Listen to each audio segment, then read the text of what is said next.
Here on the ground, change happens fast.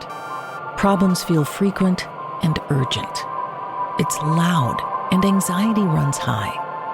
From a satellite view, the Earth looks the same as it did thousands of years ago. We've been here before. Let's learn from our past and shoot for a better future.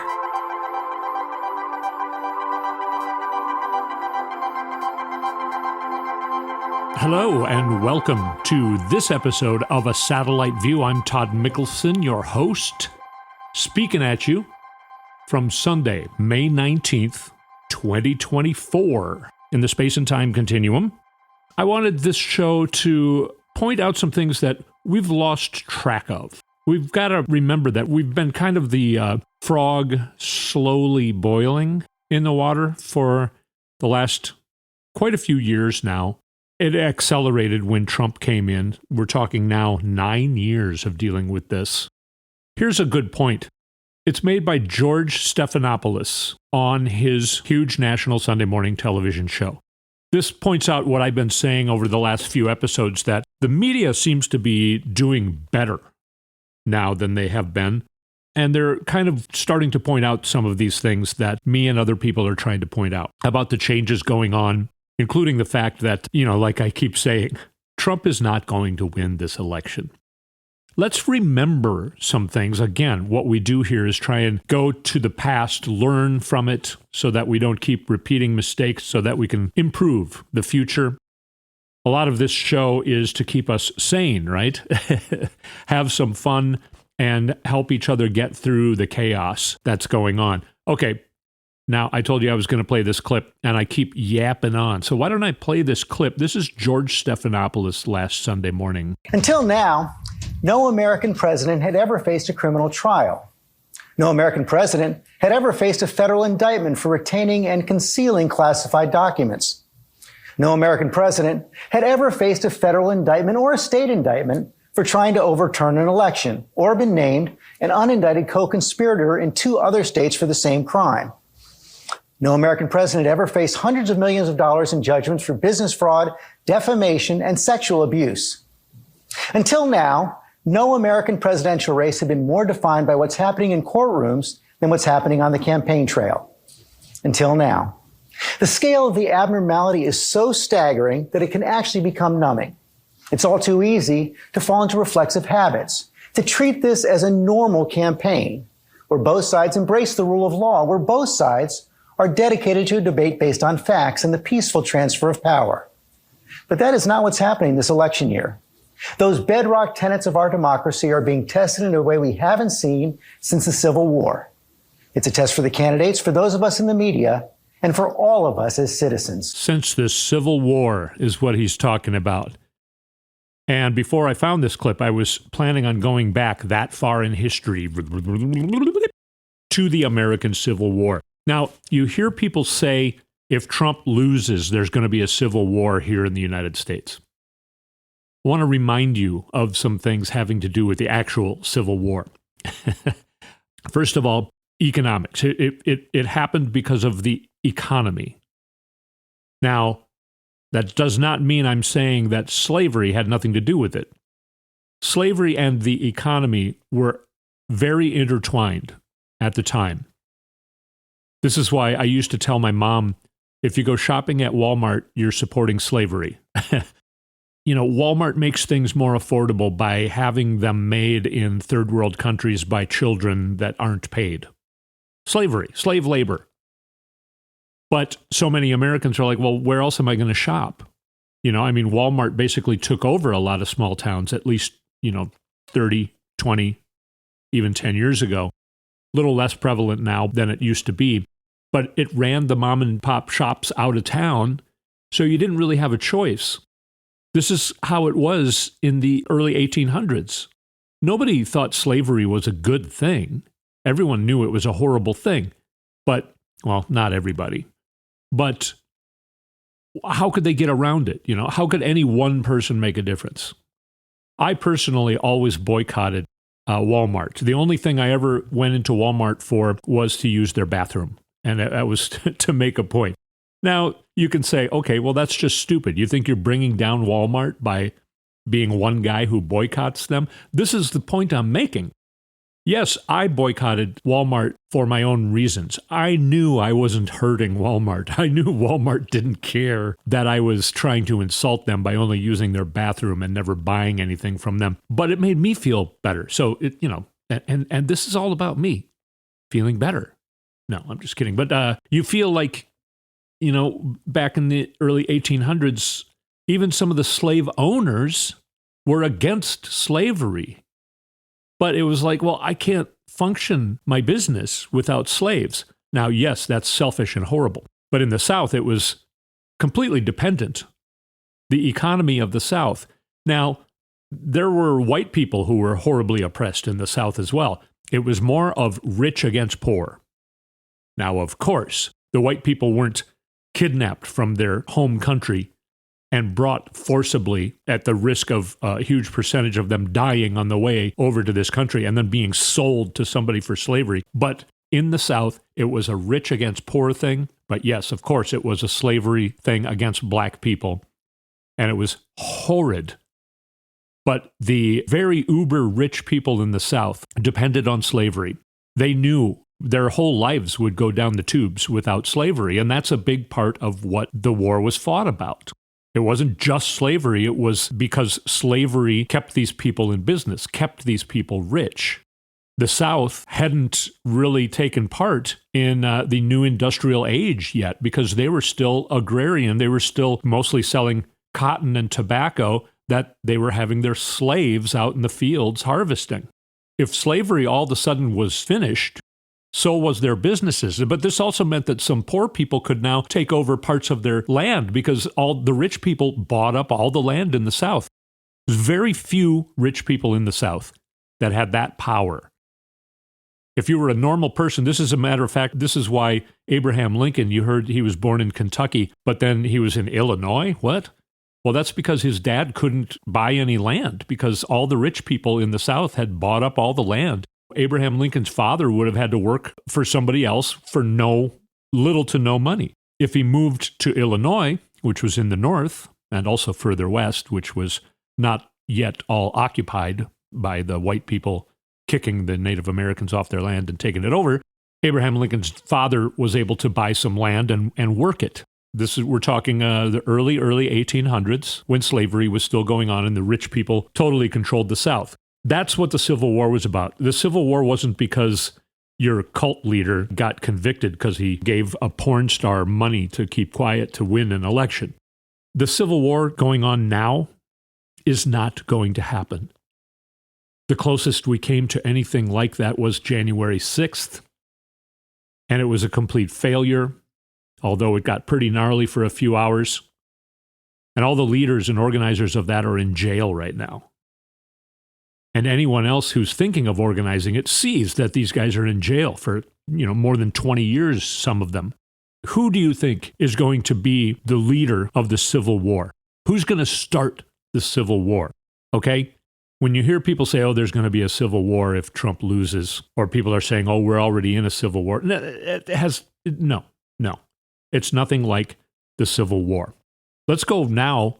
Still backwards from now, but way forward from the Civil War period of time. Let's go to the year 2008. There's an election going on in the United States, and one of the candidates is black. For the first time. That's how long it took in this country. And the FBI recorded tons and tons of data, a huge surge in hate crimes. The FBI was putting out warnings that domestic hate crimes were becoming the biggest threat to national security. If you remember that, back in 2008, that came out. And what did the Republicans do? They got super mad at the FBI, saying that the FBI was lying. And it was all because the Republicans were super pissed that we had a black guy running for president. They were saying, that's a lie. Hate crime isn't up. They're calling us racist. And we're kind of saying, no, we're not calling you racist. We're just recognizing that the FBI is reporting that there's more racial hate crimes going on. And then it's becoming a huge threat, and they're really nervous. And then go forward in time a little past 2008. Go even to right now, where Republicans are saying that Obama was the most divisive president in the history of the United States. No. He just happened to be a black guy, and you couldn't handle it. So you divided the nation by letting your racism shine. The racism that you've always had inside your soul. You're just letting it shine now. It's pointing out that, wow, there are a lot more racists in this country than I thought. And then it's the racists against the non-racists. And the Republicans are pissed because we're calling them racist. We weren't calling you racist. They're the ones who recognized their side as being the side that was committing the hate crimes. That's not our fault. That's not my fault that you're saying, hey, stop accusing me of committing hate crimes. Well, I'm saying, oh, I didn't know it was you. I heard hate crimes were up, but you're confessing that it's you? What? Obama years. The Tea Party rise. It seemed crazy at the time. This is when we were the frogs in the water and the water was just barely warming up. 2010. Go forward to 2012. In Minnesota, the biggest thing in 2012 in the election was the fight for gay marriage. An incredible campaign was started by Richard Karlbaum here in Minnesota. He ran that campaign. I have said since then, one of the all-time best campaigns in the history of the United States was that campaign. He really knew how to do it. Minnesota ended up legalizing gay marriage. That was the early days of that. It wasn't made legal in the nation until 2015. I read somewhere that there was a kid who was born like in the early aughts or mid-aughts, probably about the same age as my daughter. And this kid was saying, wow, you're saying that gay marriage wasn't legal in this country until 2015? I was a kid, but gay marriage has been a part of my life. I just thought it was a normal thing. You're saying it was illegal in my lifetime? Really, when you think about it, it's pretty crazy. Almost as crazy as the fact that we didn't get rid of slavery until 1864 or 5. You know?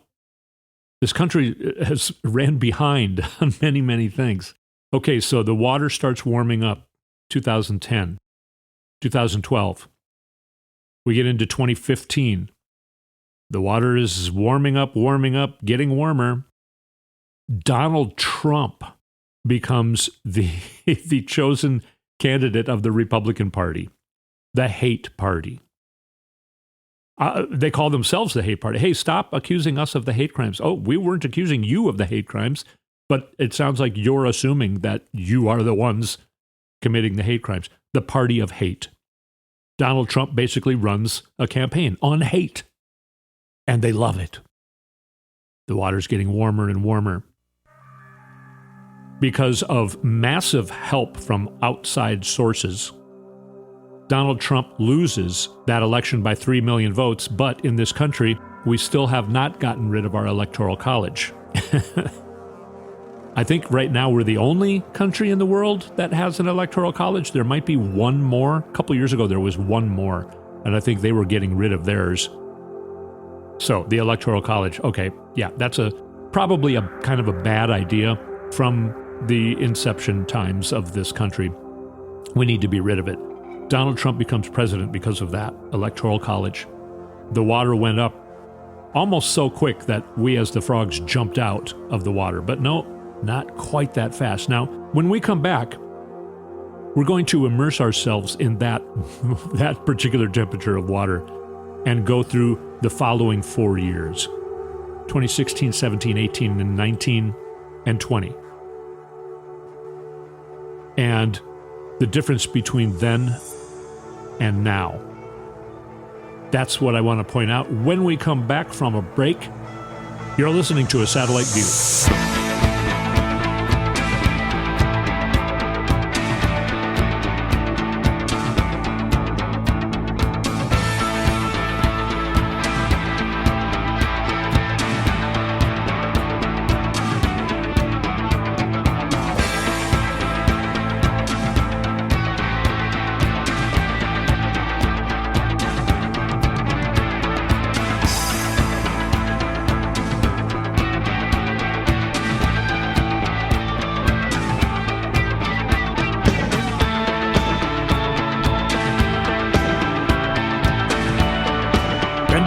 the satellite view.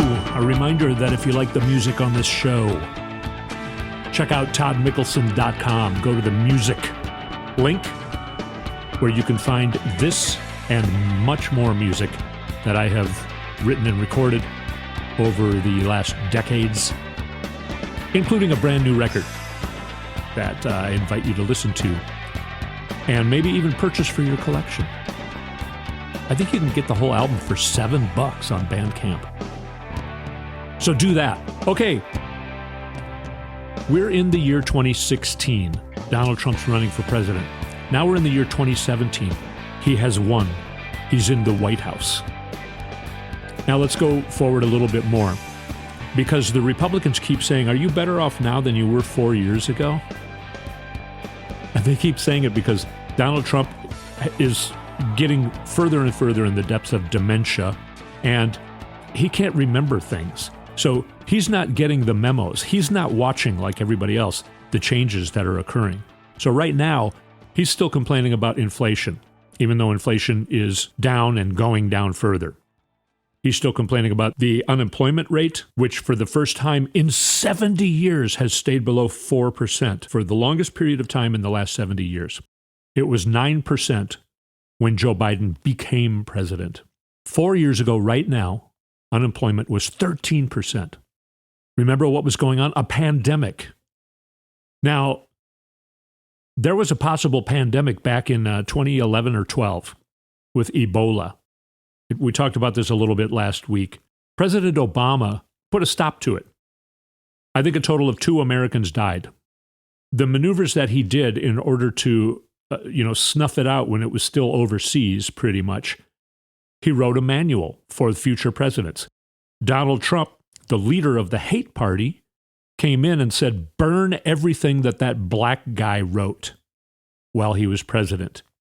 I hate black people. And I hate him. Mostly he hated Obama because the country loved Obama. It still does. That drives Donald Trump crazy because deep down inside, Donald Trump knows that 95% of Americans hate him. Me being a proud member of that 95%. I know you're not supposed to feel hate in your heart. But I think that even in the Bible, they weren't anticipating Donald Trump. Where was I? 4 years ago, the pandemic is completely out of control because Donald Trump did nothing. He did nothing. All he did was started to do daily press conferences because he saw that his ratings were really high, the likes of which has never been seen. It's at something like 1 o'clock in the afternoon, and still I get the highest ratings. That's what he saw the pandemic as being. He didn't care. He's never cared about anybody other than himself, including his own family members. It's funny that he was forced to go to Barron's graduation. You know he didn't want to do that, but he had to. I tell you that I watched the Midas Touch a lot on YouTube. They have lawyers on there that really help weed through all of these things that are going on, especially in the courts, because this campaign season is a lot about courts. We heard George Stephanopoulos say. And George Stephanopoulos also said, we have to be careful to not normalize all of this. So on the Midas Touch, they noticed that Donald Trump started to say, you were way better off 4 years ago than you are now, which is totally wrong. And all the rest of the Republicans were like, well, now Donald Trump said it, so do we have to say it. And we still have to complain about gas prices, even though gas prices are down. I saw a sign yesterday that it was $3.19 somewhere. I don't keep track of gas prices because I've got an electric vehicle, but I remember seeing a sign that said it's $3.17. It's not $8 like Donald Trump says. We got to be careful to not normalize this. Midas Touch started showing, because they were talking about 4 years ago, started showing, here's what happened 4 years ago today. They were doing this a lot, like every day a few weeks ago. And it was staggering. It was stunning to see. I mean, it was like almost throwing me into an epileptic seizure, even though I don't have epilepsy. I mean, it was like so triggering to see Donald Trump in the White House, talking behind the communications podium, saying the most asinine things. It's almost gotten to be so, like before Donald Trump, we joked about how he could never be president. We joked about some of the silliness that he might say, but then it became a reality. The water got so hot, and we had not yet jumped out as the frogs in the slowly boiling water. It got pretty much to a boiling point there 4 years ago. We were so used to it. Now, it's been 4 years, and when I see these clips from 4 years ago, they're almost as stunning and triggering as if you would have showed them to me in 2015 and told me this is what's going to be happening in about 5 years. I would say, no way. That's impossible. No way. It would never be allowed for a guy like that to say the things he's saying behind the communications podium in the press room of the White House. That will never happen. It happened. And now 4 years later, when I see those clips, it's like, oh my God. It's as unbelievable as it was before it ever happened. Go find some clips on YouTube. Go look up, Trump press conference and put in today's date, May 19th, 2020, and watch it and see how it makes you feel. The Republicans are still trying to say that crime is a horrible thing. Crime is down. Violent crime is down 6%. Property crime down 3%. Murder down 13% from 2022. Mass shootings.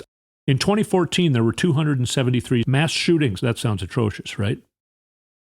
In 2021, there was 690. In 2022, there were 647. In 2023, there were 604. Okay, so under Trump, up. Mass shootings, up. Now, in 2024, we're at 172, and we're almost halfway through the year. We're on a trajectory to be at maybe 300, maybe 310 or something like that, basically cutting it in half from last year if things keep going the way they're going. I don't know if you've noticed. Oftentimes, we're guilty of not noticing things when they happen too slowly. Have you noticed that you haven't heard news of a mass shooting much at all? The way it was? School shootings. In the year 21 and 22, that school year, there were 328 school shootings. Right now, we're finishing the next school year. In 2024, there have been 18 school shootings. 18.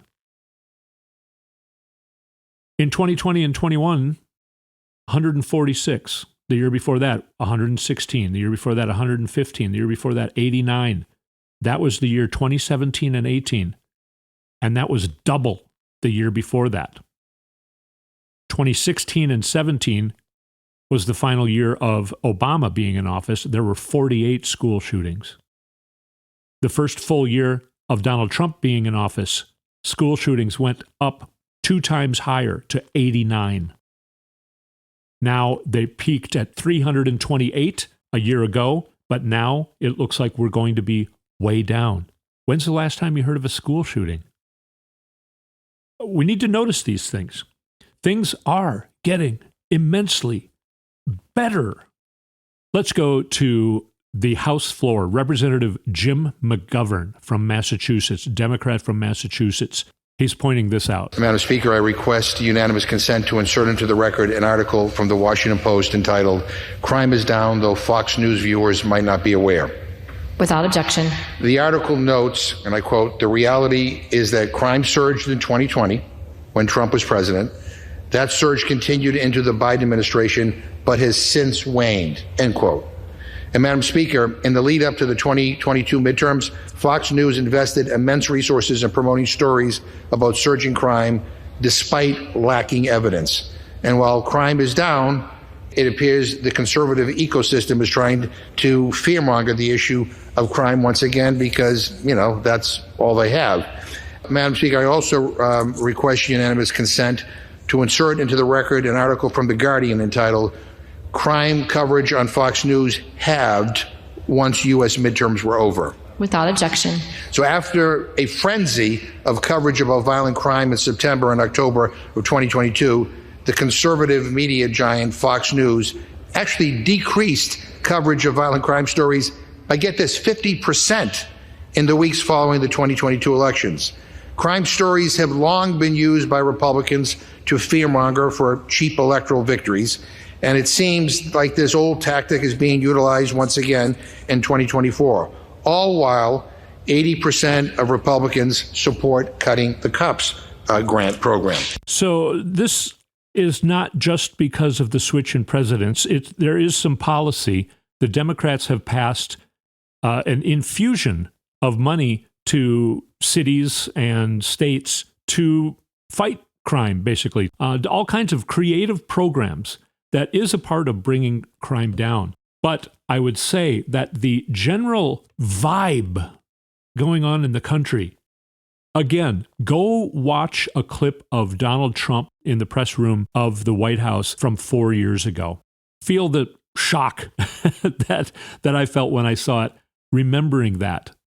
It had a real profound and interesting effect on my general feelings. It was like turning physical. It was so triggering. And we're getting further and further away from that. Things are easing. It feels like it's chaos. We're in the final moments of Trump. I've heard people starting to shift, even just this week, talking about post-Trump. What's the Republican Party going to be like in post-Trump days? Him forcing the Speaker of the House and other elected officials who are Republicans to wear a silly costume and go to New York to support him when they're supposed to be in D.C. taking votes and sitting on committees. That craziness is still going on. Think about how the relief those people are going to feel. the Republicans, think about the relief they're going to feel when Trump is finally gone. We're getting closer and closer to him being gone. We're getting further and further from any of his relevancy. I've had people say, wow, I can't believe you do that podcast. It must just be so depressing. It must be hard for you to have to look into all of this horrible political mess that's going on, all this chaos, all this hate and division. No, this show keeps me sane because I find out the real news. I find out what's really going on. And this is what I'm telling you is going on. Things are easing up. Mass shootings are down. The general feeling of negativity and hate is easing. It's going down. The people who, would potentially lead the new civil war are in jail. And the other people who are not in jail, who might pick up that baton from them, are letting the baton lay because they're seeing, wow, those guys went to jail. Some for more than 20 years. I'm not going to do that. As a matter of fact, when I really analyze my inner soul, I don't think I hate gay people so much. I don't think I hate trans people. As a matter of fact, I don't know if I've ever even seen a trans person in person. I don't think I hate black people or Jews that much. I'm feeling better. The hate is leaving my body. I think some of those people are starting to feel that way. They're like, no, I'm not going to do this for Trump anymore. Trump is losing support. He lost horribly in 2020. He needs to gain. We talked about this in depth last week. Listen to last week's episode of what he needs to do as opposed to what he is doing. He is losing. He's pushing away voters. He's going to lose in 2024. You've heard me predict it for about a year. Now other people are starting to predict it. He's going to lose by 10 million votes in 2024. He's going to get less electoral college votes than he did in 2020.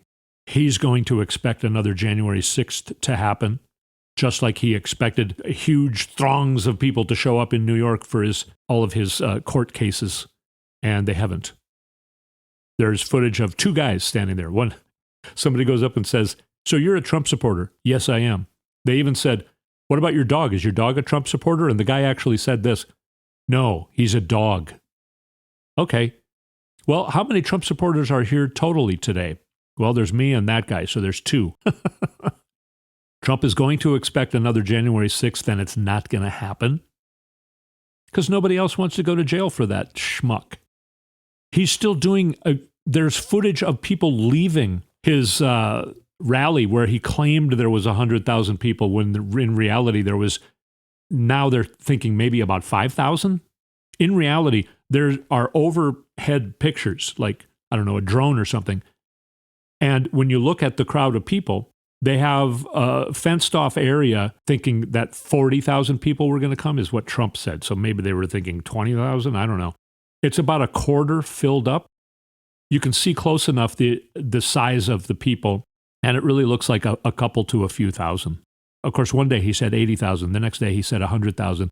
And then the next night was just Friday night in Minnesota, and I think he upped it to 110,000. I don't know. But anyway, at footage of people leaving. So even out of those few thousand people were walking away halfway through his speech, and you could hear him in the background. I saw videos, somebody just shooting for a long period of time, like 30 minutes, shooting people just sort of slowly leaving the speech. And you could hear Trump in the background, and he's talking about Pocahontas. That's like from how many years ago? That's from 8 or so years ago when he was talking about, I call her Pocahontas because I come up with the best names, the likes of which many people say that no one is as good at making up names. I call her Pocahontas. He's still saying that at his current day speech. He's still doing this weightlifting or whatever it is thing where it's so gross. He's moaning. I don't even want to imitate it. He has this weird music going on, trying to make everything sound apocalyptic, talking about how horrible Biden has made our country, even though the opposite is true. I don't know. He speaks for like 90 minutes, and it sounds like it's the same speech that he started doing in 2015. But probably, the executive producer was probably Steve Miller. People are leaving his speeches. Hardly any are showing up. He's getting worse and worse with the slurring. Even a lot of psychologists are going on the air saying, yeah, this is getting bad. What we're witnessing is him being more and more immersed into his own dementia. So really, be careful of what you listen to. Don't get depressed when you hear people say, the crime is horrible in New York City. It's not. I was in New York City a couple months ago. I saw zero crime.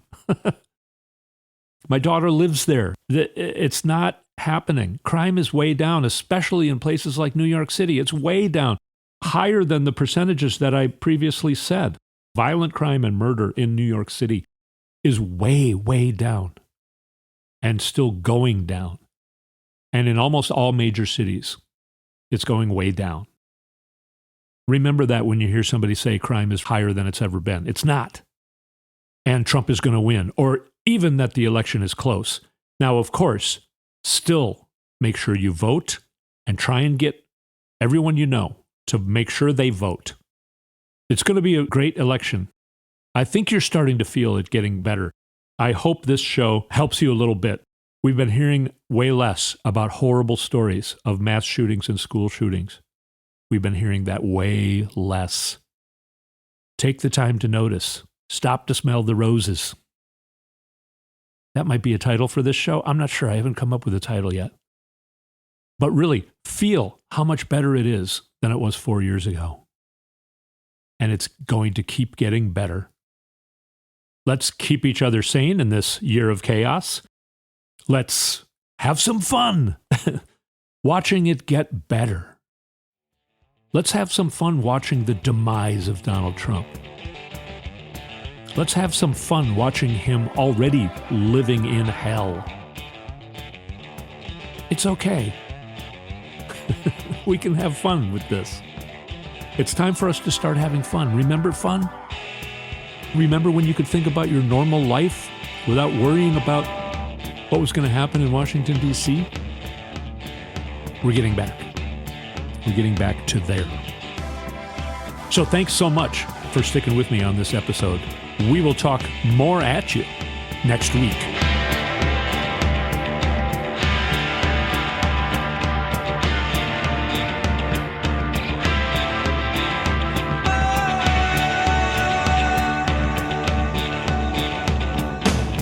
You've been listening to A Satellite View with Todd Mikkelson. Go to toddmikkelson.com for links and more information.